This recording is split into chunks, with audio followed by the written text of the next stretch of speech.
J'ai un serveur Discord avec Tech Café. C'est un espace de discussion où on parle de plein de choses. On parle de tech, on parle d'intelligence artificielle, mais on parle aussi de sujets qui touchent aux makers, ceux qui fabriquent des choses de leurs propres mains. Mais on parle aussi de choses moins tech. On peut parler de cuisine, d'économie, de politique, de mobilité. Et il y a même une rubrique humour. Si avec tout ça, je vous ai pas donné envie d'aller jeter un coup d'œil au serveur Discord de Tech Café, je sais plus quoi faire. Je ne sais pas si vous utilisez beaucoup de serveurs Discord.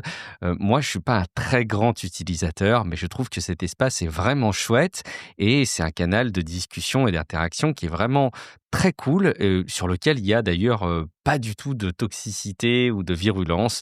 Parfois, les esprits s'échauffent un petit peu sur un sujet donné quand on a vraiment envie de défendre son point de vue, mais vraiment tout cela se fait toujours avec beaucoup de bienveillance. Et puis en plus, on peut y retrouver Pierre-Olivier Dibman. Vous savez, vous l'entendez parfois dans Tech Café. Il avait son podcast audio comme La Voix de Guillaume, le Blablapod. Si ça se trouve, il existe encore, il est toujours disponible ce blog audio. Si jamais vous voulez aller jeter une oreille éventuellement, peut-être que ça le motivera à reprendre lui aussi l'exercice. Pas forcément au quotidien, mais voilà, plein de raisons qui font que Discord est un environnement qui peut être plutôt cool et plutôt agréable pour vous si vous souhaitez pouvoir échanger avec des passionnés. Et dans ce serveur Discord, il y a une rubrique qui est disponible pour les personnes qui soutiennent Tech Café sur Patreon.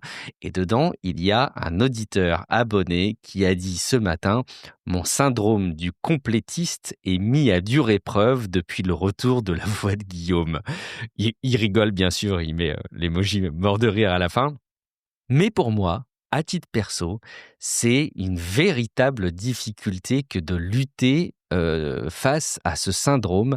J'arrive à en tirer parti. Par exemple, depuis le début de l'année, j'ai mis en place une feuille sur mon outil de prise de notes. Vous savez, le Supernote, cette tablette. J'ai déjà fait un épisode dans Tech Café sur ce sujet l'année dernière. Je vais vous le remettre dans les notes de cet épisode de La Voix de Guillaume si jamais vous ne l'avez pas écouté. Et donc, dans mon Supernote, j'ai des pages avec des colonnes qui correspondent au jour du mois. Et sur la gauche, pour chaque ligne, j'ai une tâche que je peux mettre en routine pour être sûr que je m'organise chaque jour à faire ces micro-actions et que je veux en faire des habitudes. Et puis, je noircis des petites cases. Donc ça, évidemment, pour moi, ça marche très, très bien. C'est par contre quelque chose qui peut me poser des problèmes et je voulais savoir si vous aviez des situations comme ça dans votre quotidien, comme l'auditeur le dit sur Discord et comme c'est mon cas tel que je vous le témoigne dans cet épisode. Par exemple, la plupart du temps que je me lance dans un jeu vidéo, c'est très difficile pour moi de ne pas le finir à 100%.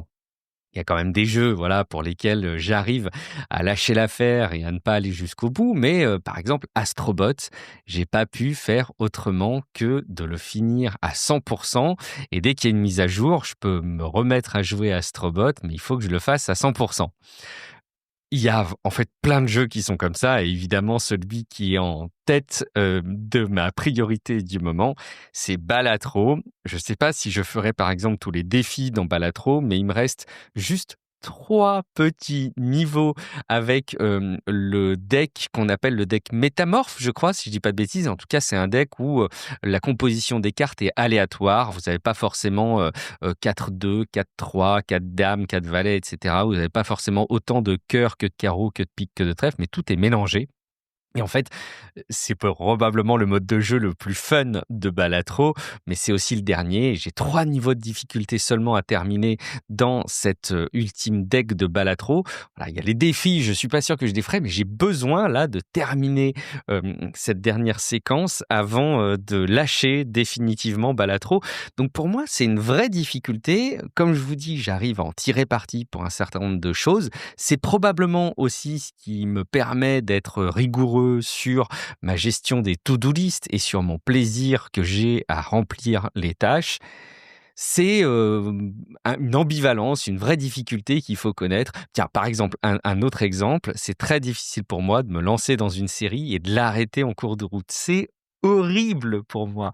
Ou encore de me lancer dans un livre et de pas le terminer. C'est terrible parce que, si ce livre je l'aime pas, je vais me sentir obligé de le terminer parce que je l'ai commencé. Je sais pas d'où vient ce syndrome, si jamais vous avez, des idées de pourquoi est-ce qu'on est comme ça et pourquoi est-ce qu'on a ces travers-là, je suis très preneur. J'espère que, vous êtes vous aussi pas trop sujet à ce syndrome ou que vous arrivez à en tirer parti ou à l'affronter et vous voyez, je vous fais cadeau avec, cet épisode assez court de 5 minutes d'une manière assez facile de vous mettre à jour sur la voie de Guillaume, j'insiste pas plus. Je clôt là l'épisode du jour et je vous dis rendez-vous demain pour un prochain épisode de la voie de Guillaume. Ciao à toutes et à tous.